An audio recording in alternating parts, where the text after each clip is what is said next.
새해가 돼서도 풀리지 않는 미스터리가 있습니다. 다스는 누구 거냐는 질문입니다. 최진 세안대학교 부총장 이두화 전 새누리당 의원과 얘기해 보겠습니다. 두 분 안녕하십니까? 예, 안녕하십니까? 다스의 120억 횡령 사건에 대한 검찰 수사가 진행되고 있습니다. 이 사건은 과연 다스의 실제 주인을 밝힐 고리가 될 수 있을까요?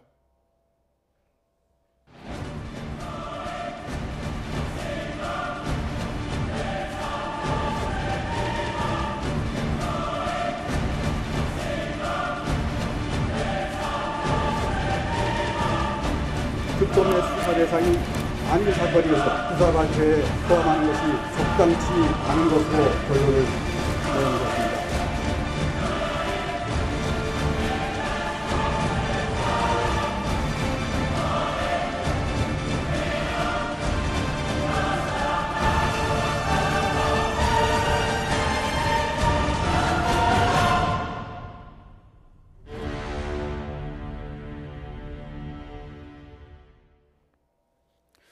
네, 다스에 대한 수사가 지금 진행 중입니다. 원장님께 먼저 질문 드리겠습니다. 이명박 전 대통령 검찰 포토라인에 서게 될까요? 어떻게 보십니까? 지금 그 가능성이 점점 높아가는 것 같습니다. 보면은 이제 다스의 진짜 주인 누구냐라는 부분에 대한 부분이 상당히 지금 구체적으로 좁혀가지 않습니까? 그 이미 지금 분명히 밝혀진 팩트, 말하자면 120억 원에 대한 실체가 한 걸음 한 걸음 좀 다가가고 있습니다. 거기다가 이명박 대통령의 집사라고 할 수 있는 청와대 이제 총무비서관을 지냈던 사람이 지금 검찰의 구속영장을 지금 청구받은 상태 아니겠습니까?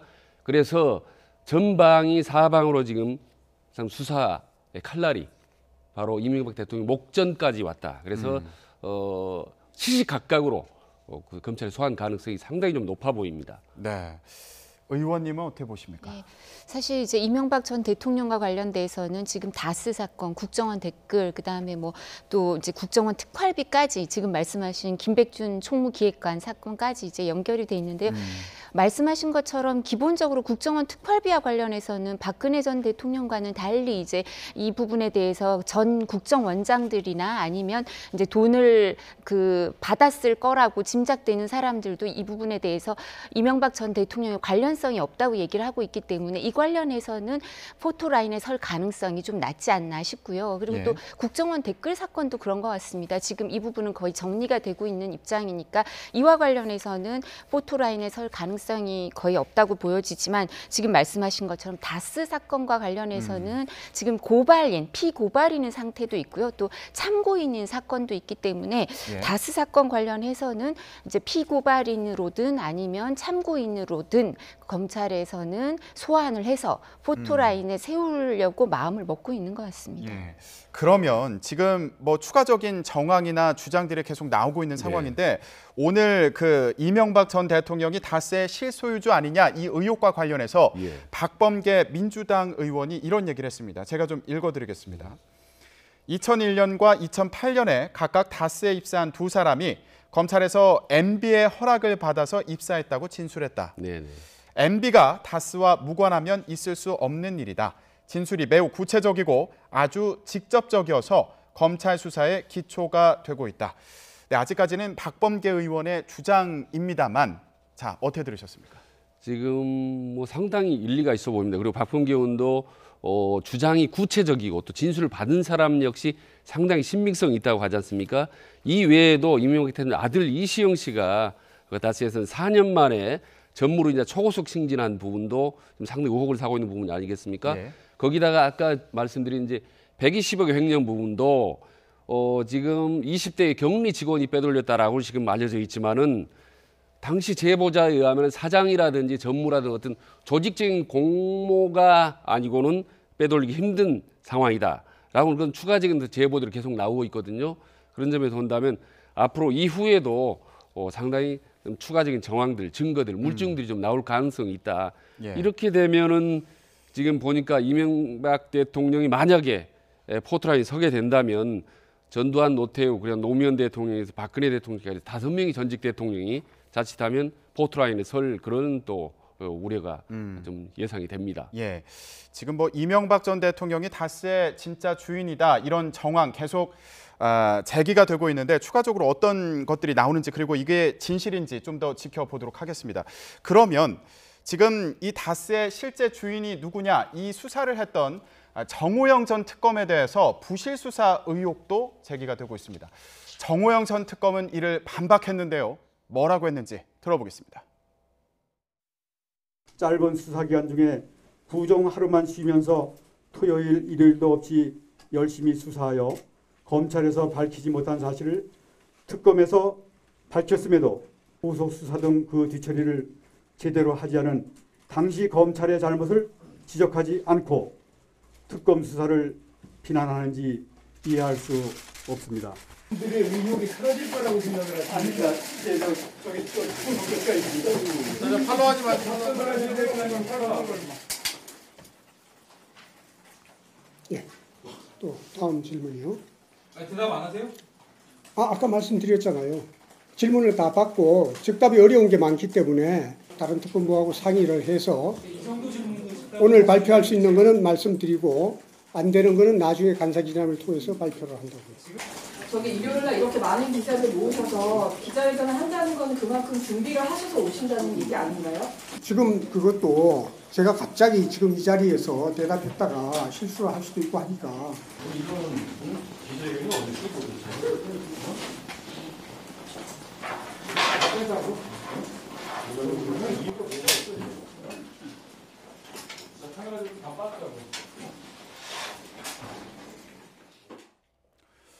네, 정호영 전 특검이 어제 기자회견을 했는데 뭐 답변이 제대로 됐던 건지 이게 의문입니다. 일단 그 기자회견 내용과 관련해서 얘기를 해보면 정호영 전 특검이 검찰의 책임을 떠넘기고 있다 이런 분석이 있습니다. 어떻게 봐야 될까요? 일단 이제 정호영 특검팀에서는 지금 이제 시민단체로부터 특수직무유기로 고발을 당한 상태입니다. 그러니까 특수직무유기라는 건 정호영 특검팀이 이제 BBK 특검을 하면서 실제 이제 수사를 담당하는 이제 그 직위에 있는 사람들인데 이 사람들이 수사를 해야 할 일을 하지 않았는지 이게 문제가 되는데요. 그래서 이 사건과 관련해서는 이제 그 BBK 특검팀에서 뭐 수사의 단서를 잡았는데 그 부분에 대해서 검찰에 수사 의뢰나 수사 이첩을 제대로 안 했는지 여부, 그다음에 또 그렇게 그 수사 의뢰나 이첩을 제대로 안 했다면 그 의사결정 과정에서 누가 그걸 주도했는지, 이게 이제 범죄가 되느냐 안 되느냐, 그랬다면 누가 했느냐, 이런 부분이 이제 문제가 되는데요. 이게 또 시효가 2월 달에 완성이 됩니다. 그래서 이제 검찰 입장이든 정호영 특검팀이든 이 부분과 관련해서 빨리 소환이 되고 수사가 이루어질 것 같으니까 대응을 한 것 같은데요. 지금 말씀하신 것처럼 사실 이 정호영 특별검사팀 관련해서 이제 다스 관련 수사를 하면서 이 부분이 일부는 수사팀이 동부지검팀에 꾸려진 게 이제 지금 서울중앙지검장인 윤석열 검사장도 이 파견 검사로 BBK 특검팀에서 일을 했거든요. 그리고 지금 이제 또 모 고검장은 다스 자금팀의 팀장으로 계좌 추적을 담당했던 사람들이기 때문에 검찰 수뇌부에서 이 사건이 제대로 이첩이 됐는지, 기록이 이관이 됐는지, 수사 의뢰를 했는지 잘 알고 계실 거예요. 그리고 이 기록을 이관받은 사람이 이제 그 전후 다스 특검팀, BBK 특검팀의 그 전후의 특수부가 누구였냐면 부장이 최재경 전 민정수석이나 지금 문무일 검찰총장이시거든요. 그러니까 이 사건이 제대로 이관이 됐는지 기록이 어떻게 넘어왔는지는 지금 검찰 수뇌부가 너무 잘 알고 계실 겁니다. 그래서 뭐 정호영 특검팀에서 만약에 제대로 안 한 게 있어서 떠넘기려 한다 하더라도 윤석열 검사장님이랑 문무일 검찰총장이 얼마나 바른 분들이십니까? 그분들이 그걸 좌시하지는 않으실 것 같고요. 저희가 검찰을 믿고 이분들의 주장이 어떤지는 뭐 본인들의 그 얘기와는 달리 사실관계가 어떤지는 잘 알고 있는 분들이 검찰 수뇌부에 있으니까 밝혀질 거라고 믿습니다. 예. 일반적으로 특검에서 이렇게 수사를 하는 과정에서 뭔가 다른 사건의 징후라든가 정황을 발견했을 경우에는 이걸 수사 의뢰를 하는 건가요? 어떻습니까? 일반적으로. 수사 의뢰를 하거나 아니면 파견 검사들이 나와 있으니까요. 그분들이 이제 자료를 갖고 가서 이 부분에 대해서 업무 인수인계를 이루어서, 왜냐하면 그 수사 그 기한이 있거든요. 뭐 한 달, 두 달 이렇게 돼 있으니까 그때 이 수사 범위 내에 있는 거 말고 새로운 수사의 단서를 잡았을 때 그것까지 수사를 할 수가 없으니까 이제 파견 검사들이 그걸 갖고 가서 이제 기록이 이관되는 팀에서 이 부분을 하죠. 근데 이제 서로 지금 주장이 조금 다르시긴 해요. 임채진 검찰 그 당시 검찰총장과 정호영 전 특검팀의 이제 특검 얘기를 들어보면 이관을 잘했다, 수사 이첩을 잘했다는 주장이 있고 특검팀에서는 검찰에서는 이 부분을 수사를 하라는 이제 의뢰를 정식으로 받지 않았다 이런 얘기가 있는데요. 예. 이 사실관계는 실무자들이 제일 잘하시겠죠. 그 당시에 관여했던 실무자들. 이제 예. 보면 이제 정황으로 볼 때 사실 정호영 전 특검에 대해서 언행이 상당히 좀 납득하기 힘든 부분이 많아요. 아까도 말씀드렸지만은 당시 특검 당시에 제보자하고 당사들의 말이 이제 팽팽하게 엇갈렸었습니다. 제보자들은 분명히 공범이 있다는 거고 당사자인데 횡령의 당사자, 사장 전무들은 단독 범행 우린 몰랐다 뭐 이런 거거든요. 예. 근데 결국은 당사자들이 손을 들어준 것이죠. 거기다가 방금 말씀하셨다시피 어떤 그 검찰의 수사 의뢰를 하지 않고 사건에서 송치나 이첩이나 이걸 아무것도 하지 않았다. 조치를 취하지 않았다. 그래서 이건 사건이 사실상 종결된 걸로 알았다라는 것이 검찰의 주장인 거죠. 거기다가 무엇보다 중요한 건요. 이거 사건의 본질일 수도 있는데 이게 지금 이번 특검의 활동 기간이 언제인지 아시죠? 이명박 대통령 취임 이후 2월 25일 날 했습니다. 예. 근데 취임 직전에 2008년 1월 17일부터 2월 19일까지 한 달간이거든요. 그리고 2월 22일 날 그러니까 대통령 취임 3일 전에 최종 수사 결과를 발표한 겁니다. 그러니까 대통령이 살아있는 천하의 권력이 그 서슬퍼런 권력을 며칠 앞두고 이 수검이 발표를 한 거거든요. 그렇다면 이 상당히 대통령이 기가 눌려서 했거나 직무를 했거나 했을 합리적 의심이 충분히 가능하다고 저희들이 이제 예. 짐작을 할 수가 있는 거죠. 예, 이것과 관련해서 다시 나오는 얘기가 꼬리곰탕 이 얘기가 또 나오더라고요. 정호영 전 특검 별명이 꼬리곰탕이다. 네. 예, 어떻게 봐야 됩니까? 지금 말씀하신 것처럼 아마 당선인이었기 때문에 그 당시 대통령은 아니고 당선인이니까 당선인에 대한 예우 차원에서 그리고 이 부분에 대해서 이제 수사에 어떤 확실한 단서라든가 증거, 물증이 그 당시 진술이라든가 이런 게 있는 상태가 아니었기 때문에 아마 참고인 정도로 이 부분에 대해서 이제 그 조사를 하면서 예우하는 차원에서 삼청각에서 이제 그 식사를 하면서 조사를 했다고 합니다. 근데 네. 이 부분에 대해서 이제 식사를 하지 않고 그리고 또 이렇게 오해를 받을 소지가 있는 뭐 삼청각이라든가 이런 데가 아니라 좀 더 이제 중립적인 장소에서 조사를 했으면 더 좋았을 텐데 하는 아쉬움은 지금 남아 있는 상태인 것 같습니다. 근데 제가 누누이 말씀드리지만 이 부분과 관련해서 사실 지금 저희가 다 알지만 사실관계, 여러 사람의 진술, 물증 이런 게 있는 상태면요.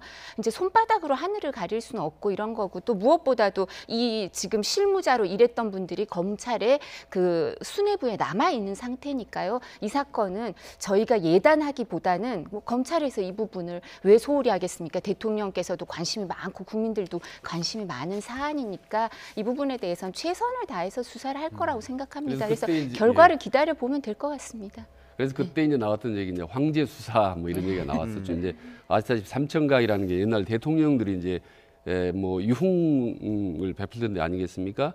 그리고 삼청각 외에도 시내 이제 을지로에 있는 초화 호텔에서 수사를 이제 받았다라는 얘기들이 예. 이제 많이 있었습니다. 그래서 수사의 형식뿐만 아니라 내용도 제대로 이루어질 수가 없는 당시 상황적 배경이 있었다. 예. 알겠습니다. 과거 수사가 제대로 됐던 건지 이번에 꼼꼼히 따져봐야겠습니다. 자, 이런 가운데 정치권에서는 말 바꾸기 논란이 일고 있습니다. 무슨 말들이 논란이 되는 걸까요? 들어보겠습니다. 집권 1년 내 국가 대개혁에 초석을 놓겠습니다. 내년 지방선거와 함께 개헌 국민투표를 실시하겠습니다.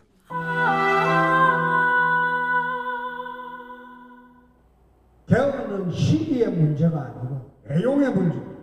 곁다리로 투표하는 그런 개헌 투표는 내용도 맞지 않고 형식도 맞지 않고 우선 개헌 꼭 필요합니다. 내년 지방선거 때 함께 국민투표에 붙이는 것이 적절하다고 가장 먼저 말씀드렸습니다.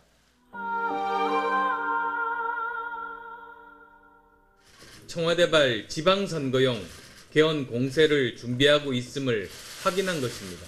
시대의 소명인 개헌을 지방선거의 유불리 차원에서 판단하는 정략에서 벗어나기를 촉구합니다. 저는 대선 공약으로 개헌을 내년 지방선거에 붙이겠다 이렇게 말씀을 드리고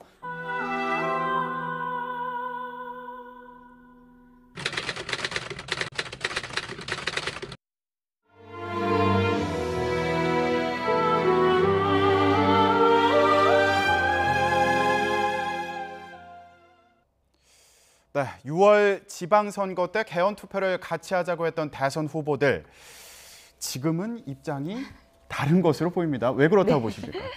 좀 전에 이제 부총장님이 얘기를 하셨는데 사실 이제 지방선거를 앞두고 이제 지방선거 때 국민투표를 같이 하자고 다들 입을 모아서 대선 후보들이 얘기를 했었습니다. 근데 이제 그 중간에 이제 문재인 정부가 출범하고 나서 여러 가지 일들이 있어서 개헌안에 대해서 국민들한테 알릴 기회가 많이 없었죠. 근데 무엇보다도 개헌은 사실은 이제 기본권하고 통치 구조인데요. 그 중에서도 이제 정치인들은 통치 구조에 관심이 많습니다만 그 헌법의 중심은 기본권일 수밖에 없습니다. 그러니까 이게 하향식 개헌이 되어서는 안 되고 상향식 개헌이 되려면 국민들께 알려서 이 논의할 시간이 충분해야 되는데요. 근데 사실 이 논의할 시간이 충분치 않았죠. 저희가 개헌안 지금 나오고 있지만 전문가들이나 좀 알지 국민들이 많이 알고 있는 건 아니지 않겠습니까? 그리고 두 번째는 이건 이제 정치 공학적인 얘기인데요. 통치 구조에 대해서 여야가 생각이 다르고 또 선거에 있어서 상대방이 있으니까 이제 지금 대선 때와는 달리 야당 입장에서는 선거와 국민투표 개헌을 같이 하면 좀 불리하다고 생각을 하는 면이 있어서 이렇게 여러 가지 생각이 이제 복합적으로 작용합니다만 그래서 시기가 문제가 아니라 내용이 문제라는 얘기는 합니다만 개헌이 필요하다는 데 대해서 정치권에서 합의가 있고 국민들도 원하는 건 사실인 것 같습니다. 그러면 지금 일단은 야권에서 시간이 많이 부족하다 이런 주장을 하고 있다고 이제 설명을 해주셨는데 이 얘기를 좀 들어보고서 얘기를 계속 해보도록 하겠습니다. 들어보시죠. 대체로 지방선거 시기에 개헌 국민투표를 함께 하려면 아마도 3월 중 정도에는 발의가 돼야 되지 않을까 생각합니다. 그러나 그것이 기대하기 어렵다고 판단되면 정부가 보다 일찍 개헌에 대한 준비를 자체적으로 또 해나가야 되지 않을까 싶습니다. 과거 3차 개헌은 4.19 혁명이 발발한 지 채 2달도 되지 않은 6월 15일에 국민투표에 붙여졌고 9차 개헌 또한 6.29 선언이 나온 지 넉 달 만인 그해 10월 말에 국민투표가 시행되었습니다. 그런 점에서 일각에서 제기하고 있는 졸속 개헌 주장은 국회 활동과 역할을 부정하는 자가당착입니다. 어떠한 경우에도 문재인 개헌, 간제 개헌이 만들어져서는 안 되겠습니다. 청와대가 6월 지방선거 개딸이 개헌을 밀어붙이기 위해 3월 개헌안 발의를 종용하고 있지만 설사 3월까지 개헌안이 만들어진다고 하더라도 발의 시점은 국민적인 논의와 공론화 과정을 통해 숙성 시간을 거친 이후에 신중하게 이루어져야 할 것입니다. 시간에 쫓겨서 정부 행태를 제어한 최소한의 개헌을 한다는 것도 어불성설입니다. 우리 자유한국당은 쭉정이 개헌, 무늬만 개헌, 개딸이 개헌, 문재인 개헌, 간제 개헌을 모두 반대하고 오직 국민과 함께하는 알짜 개헌, 국민 개헌을 반드시 이뤄나갈 것입니다. 네, 지금 개헌과 관련된 여러 발언들을 들어보셨는데 대통령은 3월 중에는 이제 개헌안을 발의해달라 국회에 일단 그렇게 요청을 한 상태고 정세균 국회의장이 오늘 한 얘기를 보면 3월까지 개헌 논의하기에 시간이 충분하다 이런 취지로 들리기도 하거든요. 그러니까 핵심은요. 개헌을 할 의지가 있느냐 없느냐입니다. 과거에 보면 역대 대통령들은 개헌할 의지가 없었죠. 그래서 임기 말에 이제 국면 전환용으로 했는데 요번 같은 경우는 이제 문재인 대통령 개헌할 의지가 분명히 있다는 말입니다. 그러니까 과거에 비해서 개헌이 성사될 가능성이 높은데 생각지도 않게 동의했던 야당이 이제 반대를 해버린 바람에 상당히 좀 어려워진 상황인 거죠. 그리고 개헌 논의 시간이 없다고는 사실 작년 1년 내내요. 국회 내부에서 이제 특위나 포럼 같은 거 만들어서 여야 의원들이 계속 논의를 했었습니다. 그리고 제가 개헌과 관련된 공청회 포럼 토론에 나간 게 제가 5년도 넘습니다.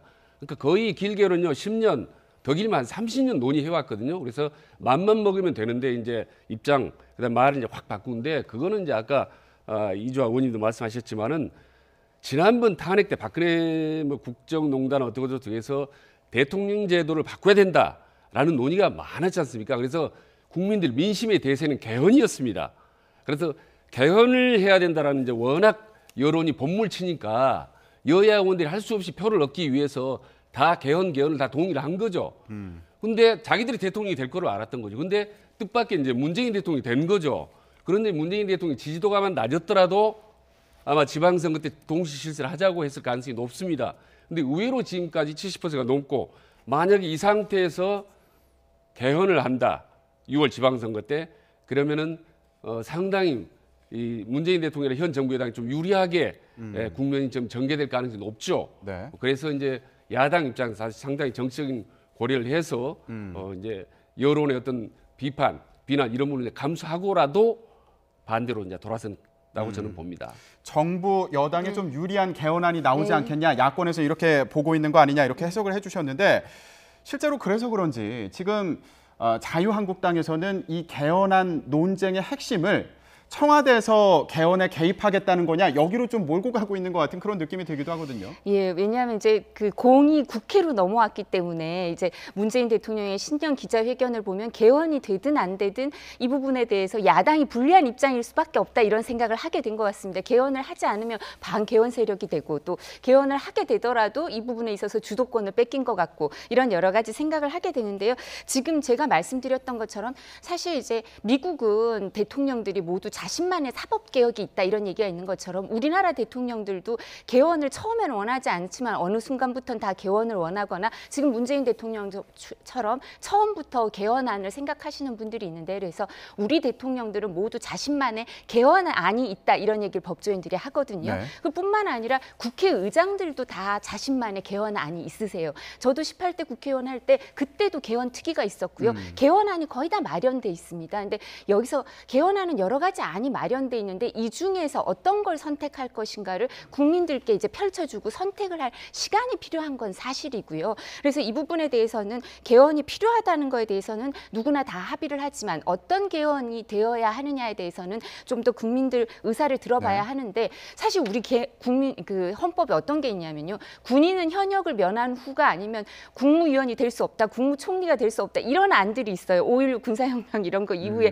들어와 있던 안들이 있으니까 이거는 누구나 이게 헌법에 있을 필요가 뭐가 있겠습니까? 모두 합의하잖아요. 이런 거 없애도 된다. 그리고 또 뿐만 아니라 경자유전의 원칙이 헌법에 있어요. 근데 이런 거는 그렇게 헌법에 있을 필요는 없거든요. 지금은 이런 것처럼 낡은 안은 좀 없애도 되고요. 또 기본권이나 이제 뭐 소년을 보호할 권리라든가 뭐 여성의 권리라든가 이런 거 좀 더 사회권이라든가 이런 기본권은 더 들어가야 되는 부분들이 있거든요. 그래서 이 부분에 대해서는 그 너무 많은 개헌안이 있기 때문에 좀 더 논의를 할 시간이 필요하지 않을까 싶습니다. 저는 한 가지 너무 납득이 안 가는 게 이제 오전에 국회에서 여야 특위가 상견례를 하고 오후에는 광화문에 나가서 개헌 반대 집회를 한다는 것을 과연 국민들이 어떻게 받아들일지 저는 궁금하고요. 그리고 지금 사실 어떻게 보면 원래 개헌은 이제 국회 입법부의 몫이죠. 그런데 이제 아시다시피 여야 합의가 되지를 않고 또 사실 국민들이 국회에 대한 불만, 불신이 아주 큽니다. 아시다시피. 그래서 지금 문재인 대통령의 청와대가 직접 국민들한테 어떤 호소하는 제안을 제시하는 게 이제 지난번 발표인 것 같고요. 그리고 이제 뭐 조국 민정수석 같은 경우도 권력기관 개편안을 내세웠지 않습니까? 그래 앞으로 이런 개헌이라든지 여러 가지 문제에 대해서는 대통령이 직접 국민들한테 호소하는 그런 이제 국민 주권주의 형태를 많이 띠는 부분들이 많이 나올 것 같아요. 그래서 아마 여야가 합의가 안 되고 계속 정쟁으로 개헌 문제라 충돌을 할 경우에 아마 대통령이 거듭 반복적으로 국민들 앞에 직접 나서서 아마 호소하는 그런 상황이 또 벌어질 가능성이 높다고 봅니다. 예, 개헌과 관련해서는 사실 국회에서 여야 간의 논의가 일단은 충분히 돼야 될 텐데 지금 상황을 보면 자유한국당은 이 대통령이 개헌에 개입하겠다는 거냐 여기에 좀 초점을 두고 있는 게 아닌가 이런 생각이 들기도 합니다. 자, 그런데 오늘 또 다른 관점에서 대통령에 대한 언급이 자유한국당에서 나왔습니다. 무슨 얘기였을까요? 들어보겠습니다. 이 정권이요, 세월호하고 국정원 댓글 이용해서 집권한 정권입니다. 그걸 과대포장하고 침소봉대해서 집권한 정당입니다. 그런데 자기들이 지금 댓글로 정권 유지하려고 그래. 그런데 국정원 댓글은 불법이고 문슬람 댓글은 적법합니까? 아니죠. 이런 식으로 나라를 끌고 가려고 하는 것. 그 자체가 이 괴벨스식 거짓말도 계속하면 참말이 된다. 이 괴벨스식 나라 운영입니다. 그렇지 않습니까?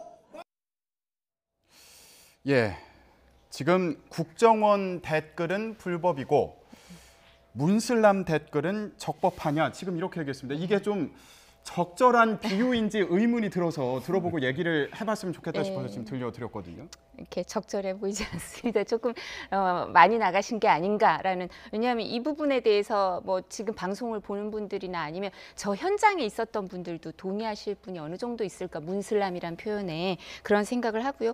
기본적으로 사실 이제 그 지금 대통령도 국민들이 다 뽑은 대통령이니까 내가 뽑은 대통령이 아니더라도 우리들의 대통령 아니겠습니까? 근데 이렇게 국가 원수로서 예우해 줘야 될 부분은 이제 제1야당 대표시니까 예우를 해줘야 되는 것 같고요.